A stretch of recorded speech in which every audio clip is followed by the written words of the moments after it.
Coucou à toutes et à tous. Mon bilan du défi de la semaine, c'était appliquer la méthode GTD au quotidien ou Getting Things Done. Donc je suis Mylène, l'auteur du blog Les Défis des Fisaines, et dans cette vidéo, je vais vous parler du défi de la semaine. C'est un défi consacré à l'organisation en utilisant la méthode GTD, Getting Things Done. Donc c'est une méthode qui en gros nous dit que chaque fois qu'une nouvelle tâche arrive, il faut la faire si elle fait moins de 2 minutes, et si elle fait plus de 2 minutes, il faut la planifier dans un même endroit, un agenda qui regrouperait toutes nos petites tâches à faire. Voilà, ça permet de libérer de la place dans son esprit. Alors là, l'idée, c'était de le faire un petit peu pour le stock de tout ce qu'on a à faire quand on ne pratique pas, quand on n'applique pas cette méthode au quotidien. Donc moi déjà ce que j'ai fait, c'est que au début de la semaine, malheureusement, je n'ai pas pris le temps de faire le petit inventaire comme je l'avais prévu, comme je l'indiquais dans la fiche défi. Et donc j'ai commencé plus ou moins consciemment à accumuler en fait un petit peu toutes ces tâches partout que je voyais, que j'avais pas terminé, que j'avais pas commencé. Et en fait ça a été très désagréable.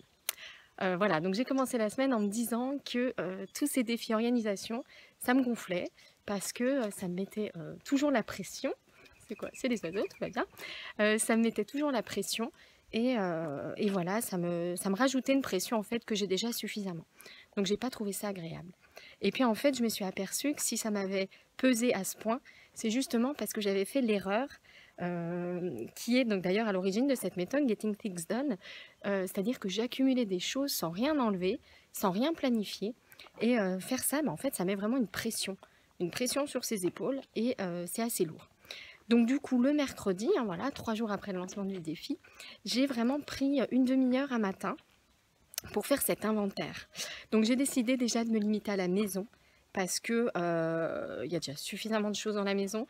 Je me suis dit, si en plus je fais le blog, si en plus je fais le boulot, bref, ça va pas être possible.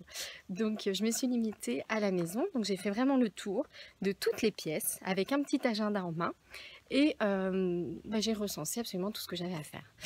Donc il y a énormément de choses à faire, voilà, donc les trucs à coudre, à remplacer, les petits bricolages à faire, voilà, le ménage, le tri d'un placard, d'un tiroir, le tri dans les vêtements des enfants, ça va tellement vite à leur âge. Donc forcément, il y a toujours à trier, il y a toujours à refaire. Donc voilà, j'ai passé à peu près 30 minutes sur ce petit point. Et puis ensuite j'ai commencé, j'avais un tout petit peu de temps, les enfants étaient dehors, donc j'ai commencé à faire 1, 2, 3 petites choses. Et j'avoue que ça m'a fait le plus grand bien, comme quand j'avais commencé à désencombrer et que je n'avais pas réussi à m'arrêter. Donc du coup, je me suis lancée, j'ai fait beaucoup de choses. J'en ai planifié sur la fin de la semaine parce que j'avais la chance d'avoir un peu de temps à la maison. Et finalement, à l'heure d'aujourd'hui, sur les 50 trucs que j'avais recensés au départ, il doit m'en rester une petite dizaine que je n'ai pas encore terminé, que j'ai planifié pour le début de la semaine. Et franchement, je vois la différence. Aujourd'hui, avec tous ces petits trucs que j'ai éliminés en quelques jours, ou alors que j'ai planifiés et qui du coup sont bien cadrés, je vois bien la différence avec le début de la semaine, où là j'accumulais tout un tas de trucs et je ne faisais absolument rien. Et c'est vrai que c'est très pénible et c'est consommateur d'énergie, j'en ai fait l'expérience. Autre petite réflexion que je me suis faite, c'est à quel point notre enthousiasme est moteur dans ces moments-là, puisque le simple fait de me voir faire tout ça, ça a vraiment donné envie à mon mari d'en faire autant. Et il a fait plein de bricolage, on a fait la cabane pour les enfants dans le jardin, on a réparé des cadres, des trucs, la poussette qui traînait, enfin bref, on a fait plein de choses ensemble et du coup ça a vraiment été très sympa comme moment. Voilà, donc on a passé vraiment une bonne semaine, un bon défi cette semaine.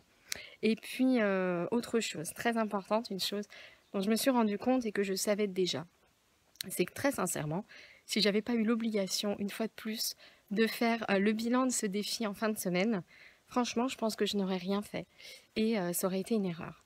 Donc voilà, une fois de plus, je me rends compte à quel point la nécessité de s'engager sur les défis est essentielle pour que ça serve à quelque chose et pour qu'il y ait vraiment un changement. Voilà, j'espère que vous aussi, vous avez perçu l'importance de cet engagement sur les défis chaque semaine. C'est vraiment la clé, en fait, pour parvenir à faire ces petits changements.